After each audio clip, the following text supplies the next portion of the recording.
గత 10 రోజుల నుంచి కూడా సోషల్ మీడియాలో అవ్వచ్చు, ఎలక్ట్రానిక్ మీడియాలో అవ్వచ్చు, రకరకాలుగా నా మీద దుష్ప్రచారాలు చేస్తా ఉన్నారు.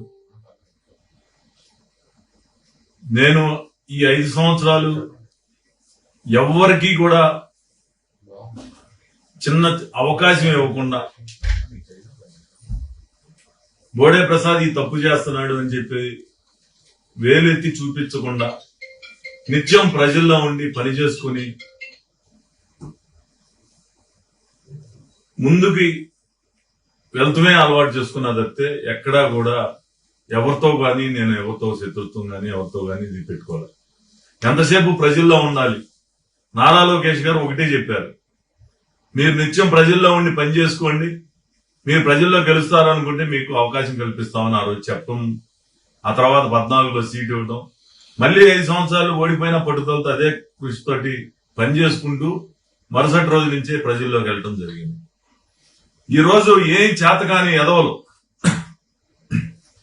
కొంతమంది పార్టీ కోసం పని చేయటం తెలవదు, ఏదో ఒక విధంగా ఎదటివాడి మీద బురద చల్లి లబ్ధి పొందాలనే ఆలోచన తప్పితే నేను ఛాలెంజ్ చేస్తున్నా, మీకు దమ్ము ధైర్యం ఉంటే ప్రజల్లోకి వచ్చి పనిచేసే దాని మీద పోటీ పడదాం కానీ ఈ విధంగా ఎదుటి వ్యక్తి మీద నిజాయితీ ఉంది కాబట్టి నేను కోపంతో మాట్లాడుతున్నా. వంశీతోటి కొడాల నానితోటి నాకు సంబంధాలా? మీరు ఎవరైతే మాట్లాడుతా ఉన్నారో మీకు సంబంధాలు ఉంటాయి కానీ నాకైతే సంబంధాలు లేవు. ఇదే మీడియా సాక్షిగా కొమ్మారెడ్డి పటాక్ గారి మీద దాడి జరిగితే అంతకుముందు 6 రోజుల ముందే మీకు కుట్రలు జరుగుతా ఉన్నాయి, వంశీ గారు నాని నీ మీద కుట్రలు చేస్తా ఉన్నారు, నీ మీద దాడి జరగబోతా ఉంది అని చెప్పేసి పార్టీ కార్యాలయానికి అలాగే పట్టాభి గారికి కూడా చెప్పడం జరిగింది. అంటే నాకు సత్సంబంధాలు ఉంటే నేను వాళ్ళ గురించి పట్టాభికి పార్టీ కార్యాలయానికి చెప్తానా? అక్కడ ఉన్న కొంతమంది నాతో పనిచేసే వ్యక్తులు కొంతమంది అక్కడ ఆ జరిగిన సమావేశంలో ఉండబట్టి నాకు సమాచారాన్ని ఇవ్వబట్టి నేను చెప్పగలిగా. దాడి జరిగిన తర్వాత లైవ్ లో ఆ రోజు వాళ్ళ పేర్లతో సహా ఈ కుట్రలో ఎవరున్నారనేది కొడాల నాని వల్లభనేని వంశీ ఉన్నారని చెప్పేసి నేను ప్రకటించడం జరిగింది. అంటే నేను నాకు వాళ్ళతో అంటకాగితే నేను వాళ్ళ పేర్లు చెప్తానా? అంటే నేనంత అమాయకున్నా? నేను ఒకటే చెప్తున్నా, మీకు ఏదైనా ద్వేషం ఉంటే ఎదురుగా వచ్చి దాడి చేయడం నేర్చుకోండి, కానీ ఈ విధంగా బురద చల్లే కార్యక్రమం అనేది మానుకోండి. నిజంగా మీకు పోటీ చేయాలో లేకపోతే నా మీద దేశంతో నా మీద బురద చల్లాలో అనుకుంటే అది వేరే విధంగా తీర్చుకోండి తప్పితే అధిష్టానానికి తప్పుడు సంకేతాలు పంపించడం. నా పిల్లల మీద ప్రమాణం చేసి చెప్తున్నా, నేను కొడాల నాని అనే వ్యక్తిని ప్రత్యక్షంగా ఈ 5 సంవత్సరాల్లో ఒక్కసారి కూడా చూడాల, ఒక్కసారి కూడా ఫోన్లో మాట్లాడాల. వల్లభనేని వంశీతోటి ఒకసారి పెళ్లిలో కలవటం జరిగింది, 1-2 సార్లు ఫోన్లో మాట్లాడటం జరిగింది. అది కూడా అతను నాకు కాల్ చేస్తే నేను ఎన్నోసార్లు చెప్పా, భువనమ్మ గారి మీద దాడి జరిగినప్పుడు నువ్వు నోరు పారేసుకున్నప్పుడు నీ సర్వస్వం కోల్పోయావు, నువ్వు చేసిన తప్పు వెనక్కి తీసుకోలేని తప్పు చేశావని చెప్పేసి నేను మెసేజ్ పెట్టడం జరిగింది. 2019లో నేను ఆర్థికంగా కొద్దిగా ఇబ్బందులు ఉన్నా ఒక చిన్న పని చేయమని చెప్పి వంశీకి ఫోన్ చేస్తే నాకు ఆ పని కూడా చేసి పెట్టలేకపోయాడు. 1-2 సార్లు ఫోన్ చేస్తే ఇసుక్కున్నాడు.